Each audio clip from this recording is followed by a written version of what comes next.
teman-teman semuanya yang tadi udah kenalan. Saya Estetika Putri, angkatan berapa ya? Angkatan 2011. Angkatan 2011, kelas pagi. Biasa dipanggil Teti. Itu aja, apalagi yang perlu tahu. Kalau untuk profil pekerjaan, saya udah di dunia marketing PR itu, marketing perhotelan khususnya mulai lulus. Jadi 2011 itu kuliah di Ilkom, terus lulus di 2015 langsung masuk di marketing PR-nya Hotel Horizon. Di sana aku 3,5 tahun, kemudian pindah ke Mercury Ibis begitu pre-opening. Jadi begitu pre-opening itu langsung masuk ke Mercury Ibis Samarinda. Jadi kalau di Samarinda nih pas baru aja menginjak 1 tahun. Begitu. Menurut kakak, humas itu apa sih gitu? Apa hubungan masyarakat atau PR? Sedikit aku jelaskan ya, untuk humas dan humas perusahaan ataupun misalnya PR di bisnis industri bisnis itu sedikit berbeda. Kalau aku bekerja di bidang hospitality industry, kita mainnya lebih ke marketing communication. Jadi bukan public relation, tapi marketing communication. Kenapa? Karena kalau kalian tahu kan ya memang bentuk komunikasi itu ada dua ya, ada internal komunikasi, ada eksternal komunikasi. Kalau di hotel itu departemennya akan dibagi. Kalau yang berhubungan sama internal komunikasi itu larinya ke HRD, Human Resources, itu internal gitu, karena hubungan antar staff ya. Nah, kalau yang PR-nya saya itu lebih ke eksternal komunikasi. Jadi kalau misalnya kalian ngomongin Ilkom itu luas, itu jadinya luas banget gitu. Nah, begitu kalian terjun ke pekerjaan aslinya, itu akan dispesialisasikan lagi gitu. Karena masalah komunikasi itu luas banget, kita nggak bisa sembarangan sih kalau aku bilang. Hingga akhirnya terbagi seperti itu, dan bagian kita adalah marketing communication. Dulu di hotel, di hospitality industry itu memang namanya public relation. Tapi kalau kita ngomong public relation, public di dalam juga internal public gitu kan. Di dalam staff, maksudnya itu karyawan itu juga internal public, tapi itu bukan ranahnya kita. Internal public yang ada di dalam itu ranahnya TNC, Human Resources, HRD. Nah, jadi kita nggak masuk di situ. Akhirnya kita di tren sekarang ini, nama PR itu sudah berevolusi menjadi marketing communication. Itu yang lebih tepatnya. Karena memang kita fokus pada pemasaran. Nah, kalau mungkin aku jelaskan sedikit juga, marketing dan sales itu sering dikatakan sama, padahal sebenarnya beda. Marketing, sales ya sales. Cuman kalau misalnya kalian tahu, misalnya aku di sini jadi marketing, berarti nawar-nawarkan produk gitu-gitu kan. Nah, kalau di hospitality industry khususnya hotel itu berbeda. Marketing itu yang cara membedakan marketing dan sales itu ada satu, dari komunikannya. Kalau komunikannya hitungannya personal, itu jatuhnya sales. Tapi kalau misalnya komunikannya adalah komunikan, bener ya komunikan ya? Aku udah lupa teori. Komunikan itu apaan sih? Yang menerima pesan atau yang memberikan pesan? Yang memberikan, Kak, yang memberikan pesan. Oh, kalau yang menerima pesan siapa? Sebenarnya komunikan itu Komunikator. penerima sama pemberinya, komunikan. Setauku komunikator itu yang pemberi, komunikan terima ya. Iya, Kak, benar, Kak. Komunikan yang menerima. Menerima. Iya, betul. Ya, jadi tergantung komunikannya ya. Jadi si penerimanya ini kalau dia bentuknya personal, itu akan jatuhnya sales. Karena dia direct, langsung. Menjual barang secara langsung, itu sales. Tapi kalau misalnya marketing, itu tujuannya adalah publik. Massa, kemudian media. yang punya jangkauan lebih luas dibandingkan sales. Kalau sales itu kan memang satu gitu. Kalau marketing ya 1 ke 1.000, 1 ke 5.000 gitu. Paham ya dari situ ya perbedaannya sales and marketing. Nah, kalau saya bilang dari 1 ke 1 ya misalnya media ya tapi media kan jangkauannya jauh lebih luas lagi kan. Nah, karena itu tergantung komunikannya. Kalau misalnya dia public, ya berarti jatuhnya dia adalah marketing. Kalau dia cuman personal, jatuhnya dia sales. Kalau marketing dan sales di hotel itu juga berbeda, departemen yang berbeda, gitu. Kalau sales saya bilang dia akan mengunjungi kantor-kantor. Jadi jualan, contoh ini jualan kamar. Aku punya kamar segini, harganya segini Pak. Siapa tahu nanti Bapak punya acara gini-gini ya Pak, gitu. Yang dihubungi adalah PIC per kantor, gitu kan. Itu direct selling, itu langsung. Tapi kalau marketing, pekerjaan saya di sini misalnya nih, kalau lebih mudah dipahami misalnya, oh kita bikin promosi yuk, gitu ya, kita bikin promosi untuk apa? Ditaruh di banner depan, terus supaya kita bisa iklankan di media, atau misalnya kita Instagram, kayak gitu-gitu. Promosi-promosi kreatif itu yang membuat adalah marketing. Tadi kan kakak nyebutin PIC. PIC itu apa kak? Oh ya, PIC itu personal in charge. Oh itu Ibaratnya kayak orang yang bertugas, misalnya ada appointment yang memegang suatu perusahaan. Contoh aku misalnya aku mau megang kantor untuk menghubungi kantor gubernur, aku harus menghubungin siapa? Nah, ini adalah orang yang di sana appointed person-nya adalah itu namanya PIC. Gitu. Yang bertanggung jawab atas instansinya mereka, misalnya gitu. Yang di Samarinda itu kan Mercure sama Ibis kan satu lingkungan ya, itu PR-nya sama juga atau beda hotel beda PR? Kebetulan kalau di Mercure dan Ibis ini, kalau aku jelaskan agak panjang sedikit ya. Mercure dan Ibis ini sebenarnya satu manajemen, tapi dua hotel. Dua gedung, dua hotel yang punya segmen yang berbeda. Ibis adalah bintang 3, Mercure adalah bintang 4. Tapi manajemennya sama. Saya megang dua-duanya. Jadi saya megang Mercure, saya megang Ibis. Dari segi marketing, saya harus kreatif bikin promosi yang bisa masuk di keduanya, bukan masuk dua-duanya, tapi menyesuaikan. Misalnya oke, di Mercure orang tamu-tamunya gini nih, orang-orangnya contohnya orang-orangnya lebih high class dikit nih. Kita bikin promo apa yuk yang bisa mancing mereka ke sini gitu. Terus kalau di Ibis, oke, orangnya sedikit ekonomis. Ya kan karena di bintang 3 sedikit ekonomis. Kita nggak bisa nih jualan promonya Mercure di Ibis. Kita bikin yang lain lagi yang lebih ekonomis dan lebih menarik. Misalnya yang buy one get two yang gitu-gitu contohnya. Nah, di situ perannya marketing untuk analisis itu. Bahwa, oh marketnya gimana nih? Makanya kita bilang itu tuh marketing, karena secara di mata publik, kita tuh citranya gimana sih? Gitu. Oh ternyata Mercure itu dari kelasnya menengah ke atas, kemudian yang Ibis, oke, menengah ke bawah, gitu. Nah, kemudian kita menyesuaikan paket-paketnya untuk dimasukkan ke sana, supaya paket yang kita bikin itu efektif. Karena kalau kita bikinkan paket tapi ternyata nggak masuk di marketnya, ya percuma, cuman kerja keras, gitu-gitu.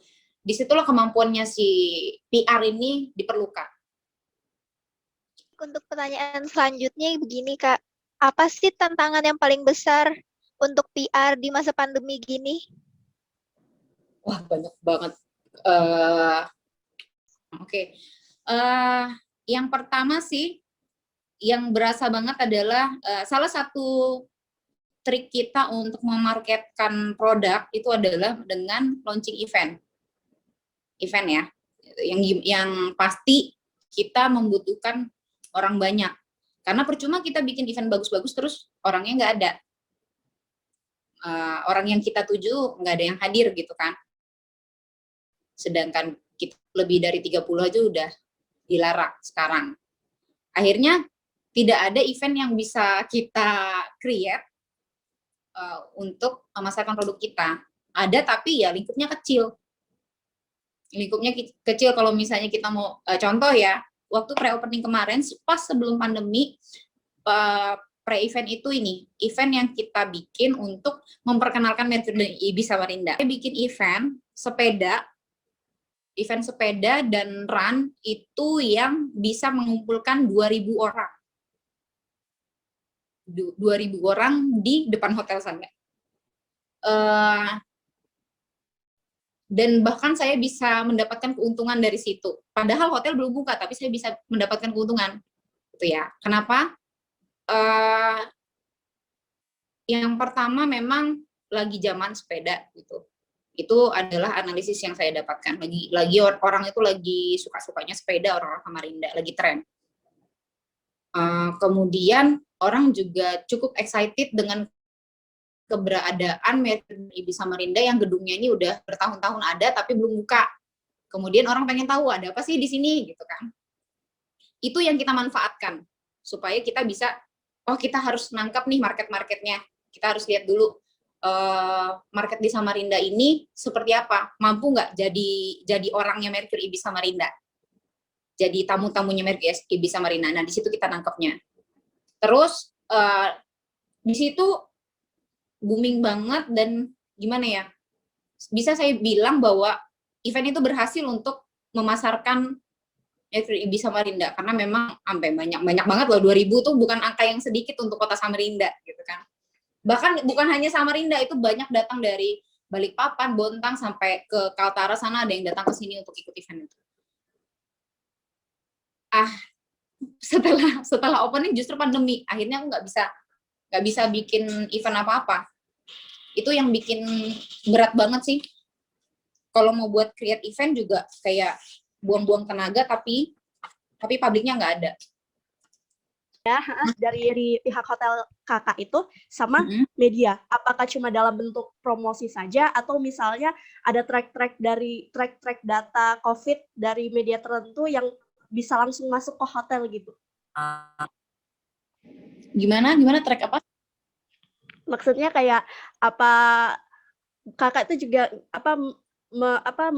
mengontrol track misalnya kayak kenaikan COVID gitu lewat media-media yang ada gitu. Oh, jadi gini, kalau kita untuk sebentar ya.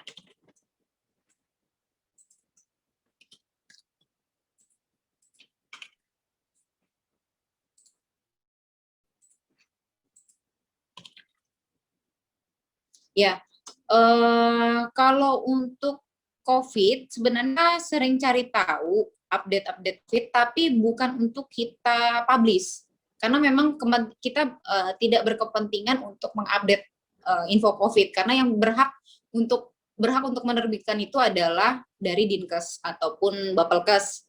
Kita perlu data itu untuk yang pasti sih kita untuk lebih aware aja, tapi kalau untuk mempublish itu enggak. Terus apa lagi tadi pertanyaannya? Kalau misalnya dalam bentuk promosi itu contohnya kayak apa ya Kak? Biar tahu-tahu ya. gitu. Yang pernah kita lakukan dan itu berhasil banget itu adalah kita menggunakan influencer atau call. Call itu sebutannya adalah key opinion leader. Dan pada segmen saya yang pengen saya promosikan waktu itu adalah food. Resto di Hotel Mercure, hingga akhirnya saya harus gunakan influencer ini nih, gitu. Coba deh undang mereka datang, gitu. Nah mereka datang ke sini, kita bikinkan event, small event, ya cuma 10 orang, terus kita servis mereka, kita treatment dengan berbagai makanan enak, terus bahkan kita kasih staycation. Staycation itu adalah penawaran yang paling ibaratnya paling murah dan menguntungkan ya, karena menguntungkan kenapa? Pada saat kita membayar mereka dengan tukar tambah, misalnya tukar tambah, kita dapat kasih kamu voucher kamar. Pada saat kita memberikan voucher kamar, mereka akan mempromosikan lagi kamar kita, iya kan? Jadi muter aja sebenarnya, mereka selalu menguntungkan kita, gitu. Jadi Kemudian untuk small event itu kan aku ngundang mereka tuh makan-makan. Seperti mereka yang foodies, ini enak banget mau meninggoy coy gitu kan. Dan itu tersebar bahwa makanan di Mercure ini enak-enak nih, gini nih. Coba deh kesini, dan itu berhasil banget. Pada bulan pertama baru kami pada saat itu aku pakai untuk launching menu dimsum.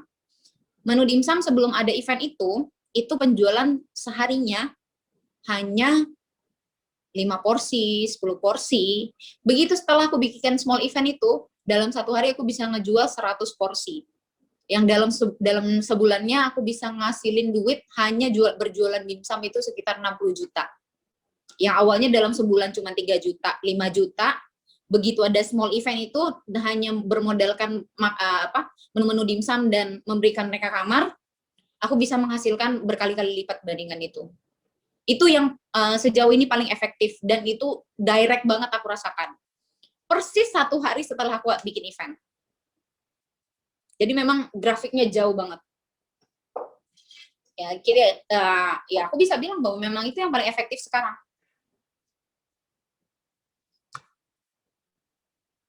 Dan membantu banget sih di masa pandemi ini kan, karena memang orang nggak bisa kemana-mana, ngecek info-info hanya di media sosial, cuma lihat Instagram, dan kita dari marketing juga harus ngerti media sosial mana yang masuk untuk segmen kita ya.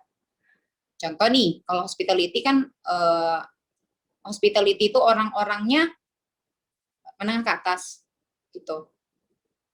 Aku bisa bilang bahwa ini comparison aja ya, bahwa orang-orang yang bisa tidur di sini atau bisa membeli produk-produk di hotel ini adalah orang-orang yang sudah umurnya 25 tahun atau eksekutif muda atau sudah bekerja atau pengusaha gitu kan. Dan bukan anak-anak SMA gitu contohnya. Nah, media yang masuk adalah Instagram, bukan TikTok. Kenapa? Karena TikTok kebanyakan mayoritas penggunanya adalah anak SMA. Nah, kalau misalnya aku menggunakan TikTok, ini nggak bakal berhasil, nggak bakal efektif. Kenapa? Marketnya mereka memang tahu, oh iya Mercure Ibis punya dimsum, tapi mereka bukan orang-orang yang bisa beli dimsum kita. Nah itu jadi permainannya adalah di situ, strategi analisisnya yang harus ditajemin. Gitu, paham ya? Kak, izin bertanya. Sebagai proses suatu partisipasi hotel pada keadaan pandemi sekarang ini, pasti ada standar atau peraturan hotel yang harus diterapkan. Kak. Kalau boleh tahu apa aja ya Kak contohnya? Oke. Berhubung aku bekerja di hotel yang merupakan hotel grup besar, jadi Mercure dan Ibis ini adalah hotel yang satu grup yang dimiliki oleh Accor Hotel. Mungkin kalau misalnya pengen tahu boleh di searching aja, di browsing. Namanya ACCOR, Accor Hotel. Itu adalah hotel yang termasuk grup hotel terbesar di dunia. Punyanya Perancis. Mereka itu adalah orang-orang yang sudah prepare untuk masalah kesehatan ini. Nah, halo Ibu Nisa, udah masuk Bu Nisa? Udah masuk. Selamat datang Ibu. Iya, udah masuk dari tadi mengamati betapa cantiknya Kak Estetika Putri. Nyehe. Nurun Ibu, nak. Cantiknya nurun dari Ibu. Cie, cerewetnya juga sama ya. Iya. Teruskan, ini nyimak dari sini. Iya. Ya. Nah, untuk masalah protokol kesehatan, Accor sudah memikirkan dengan matang dan mengemas dengan cantik bagaimana mereka meyakinkan bahwa Accor, hotel-hotel di grup Accor itu adalah hotel-hotel yang menjalankan protokol dengan baik. Di jasku ini ada pinnya namanya All Safe Pin.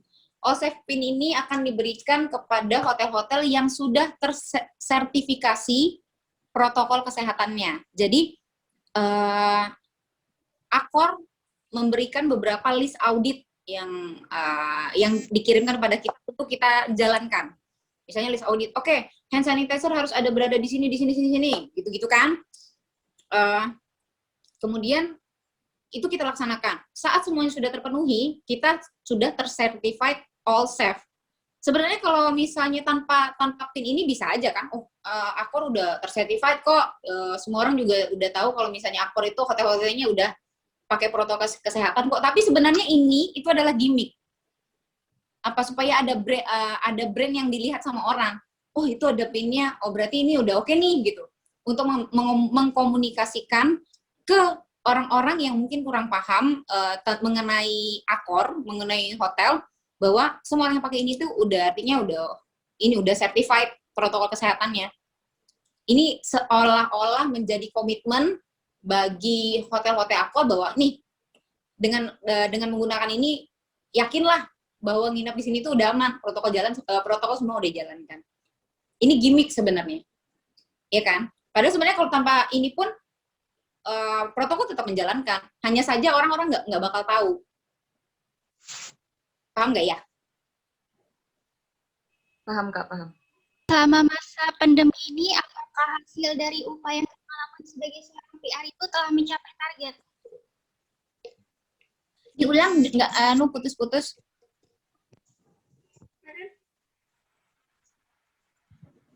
Halo? Diulang. Oke. Kalau ngomong masalah PR, gimana? Achievement di hotel itu bukan hanya PR-nya. Pasti sih, yang pertama itu pasti revenue ya. Pasti revenue hotel. Apakah kita sudah mencapai dari budget, apakah over atau below budget? Sejauh ini sih marketing yang kita lakukan itu secara monthly, secara keseluruhan itu berhasil. Secara monthly itu berhasil, tapi ada juga beberapa program yang tidak berhasil karena beberapa kebijakan. Itu ya saya bilang sih, saya bikin event-event karena kita dibatasin tuh, gitu kan. Contoh misalnya jual Valentine. Aku harus bisa menjual misalnya 20. Ternyata keluar nggak boleh ada apa lewat dari jam 8 malam, terus nggak boleh lebih dari 20 orang dalam satu ruangan. Itu kan bentrok banget sama targetku gitu loh. Di restoran gitu. Padahal aku harus ditargetkan paling nggak 20 table terjual pada malam Valentine. Terus trik menjual itu misalnya aku harus live music performance untuk menarik lebih menarik gitu. Tapi ternyata tidak boleh ada hiburan musik. Bentrok lagi dong sama bijak. Nah, itu yang kayak gitu-gitu sih yang bikin aku pada titik itu nggak achieve. Tapi secara keseluruhan, secara revenue achieve karena disupport dari pendapatan kamar kayak gitu-gitu, terus ada pendapatan dari misalnya restoran atau lunch yang biasa, misalnya kayak kita makan di restoran biasa tapi bukan paket. Aku agak kesusahan menjual paket. Selama pandemi ini tuh masyarakat tuh lebih sering menggunakan media konvensional seperti sosial media seperti kakak terangin tadi. Bagaimana jika ada kabar hoax gitu mengenai Hotel Mercure gitu Kak?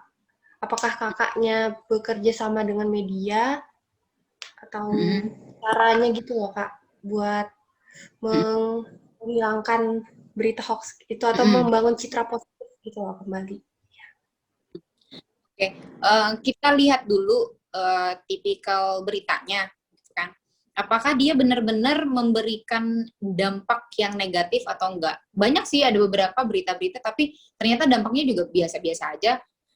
Jangan sampai nanti kita membuat klarifikasi, ternyata justru malah bikin orang cari tahu. Yang awalnya nggak tahu, karena kita klarifikasi, orang jadi cari tahu, gitu loh. Jadi kita harus lihat dulu, efeknya gimana dari hoax ini. Kalau misalnya cuman menciptakan ombak-ombak kecil, ya kita diamin aja gitu. Tapi pada saat ini sudah mulai, ini sudah mulai dipertanyakan dari sisi ini, sudah mulai dipertanyakan dari sisi ini. Nah, di situ kita udah mulai berhati-hati. Misalnya, ini di Mercu Samarinda nih nggak jalan nih protokol kesehatannya, gitu. Tapi kita tidak secara gamblang memberitahukan, oh kita klarifikasi bahwa ini tuh gini. Enggak, kita bikin video yang lebih menarik. Jadi misalnya bahwa kita mematahkan bahwa misalnya protokol yang dia sebut itu protokol pada saat check-in tidak berjalan. Ya udah kita bikinkan video seperti iklan gitu pada saat check-in bahwa ini jalan kok. Pada saat kita check-in ini akan diginikan. Kemudian pada saat ini prosesinya akan kita filmkan. Karena apa? Sejauh ini yang kita lihat berhasil adalah advertorial yang sifatnya lebih movie atau sinema. Itu tuh lebih menarik perhatian. Tingkat apa sih? Aku kok lupa. Insight-nya itu bagus gitu loh. Kalau kita lihat di insight-nya Instagram, itu tuh yang seperti itu lebih tinggi. Kok lupa ya ininya. Impression-nya lebih tinggi dibandingkan postingan-postingan yang lain. Jadi membalasnya seperti itu. Kecuali udah mulai ke ranah hukum ya. Kalau mulai ke ranah hukum biasanya baru kita pakai media massa, mungkin seperti koran kayak gitu-gitu. Tapi sejauh ini belum ada sih. Sejauh ini belum ada.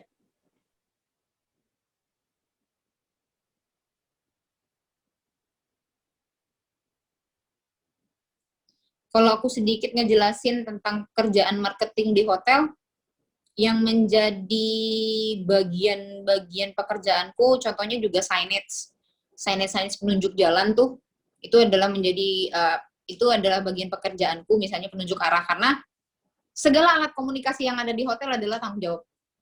Gitu. Poster, signage, kemudian ada totem di depan misalnya kan, totem itu, tahu totem nggak sih? Modelnya yang pelang besar kayak tiang besar terus ada tulisannya Mercure, Ibis. Kalau misalnya kalian lihat di gedung ini ada tulisan Mercure di atas, Ibis di atas, itu juga aku yang harus ngatur. Aku harus lihat komposisi tulisannya itu kelihatan nggak kalau dari jauh, kira-kira apa? Tapi ya nggak cuma kita sendiri, kita discuss sama engineering, teknisi. Tuh. Kalau nanti teknisi yang memikirkan dari segi instalasi, kita yang memberi masukan dari segi efektivitas. Jadi misalnya kita lihat, mungkin kalau tingginya harus 1,5 meter nih, supaya bisa kelihatan dari 2 kilometer dari sini, gitu. Atau penentu peletakannya di sini nih, supaya bisa kelihatan dari sisi jalan ini. Gitu. Nah itu kita, tanggung jawabnya si marketing. Apalagi ya? Itu sih. Flyer ya pasti, poster apalagi. IG kita yang pegang, IG official pasti marketingnya pegang.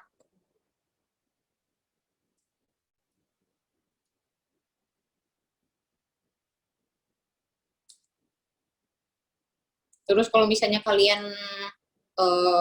hubungan dengan media itu harus banget. Kenapa? Jadi kalau misalnya kalian bikin event, kalian panggilin tuh medianya satu-satu, itu kalian harus treatment mereka baik-baik. Kenapa? Kalau misalnya salah-salah, bisa aja mereka akan mencari celah di hotel kalian untuk diberitakan. Nah, itu jangan sampai terjadi. Jessica mau nanya.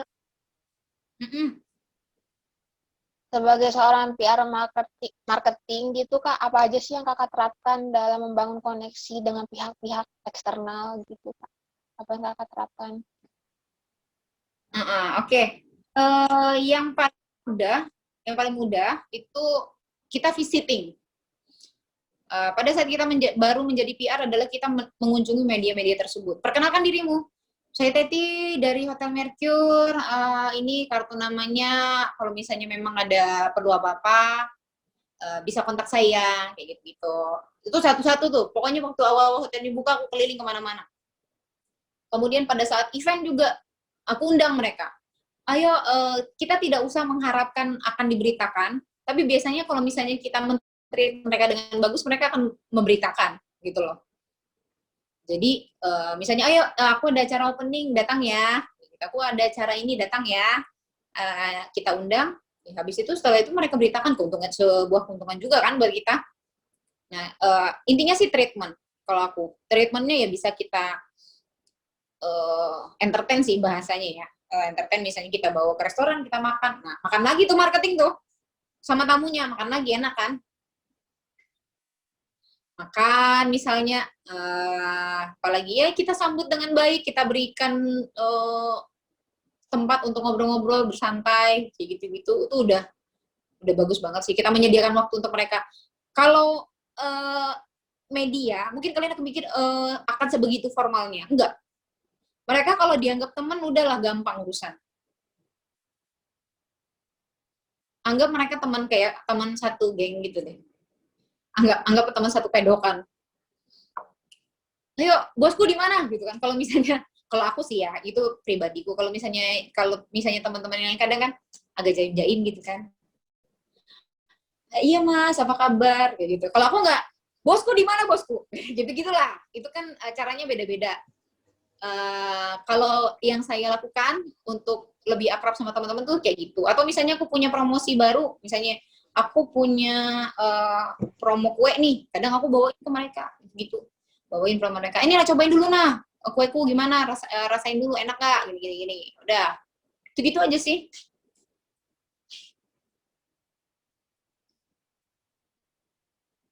Kasih tunjuk bahwa kalian tuh care sama mereka. Itu sih. Lanjut dulu. Oh, Foto bersama. BTW hotelku lagi di ulang tahun yang pertama, jadi aku gayanya begini dulu ya.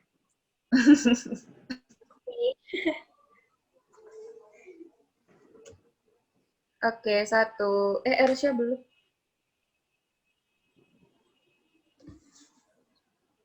Pokoknya aku harus lo ya di situ. 1, 2, 3. Oke. Terima kasih. Udah.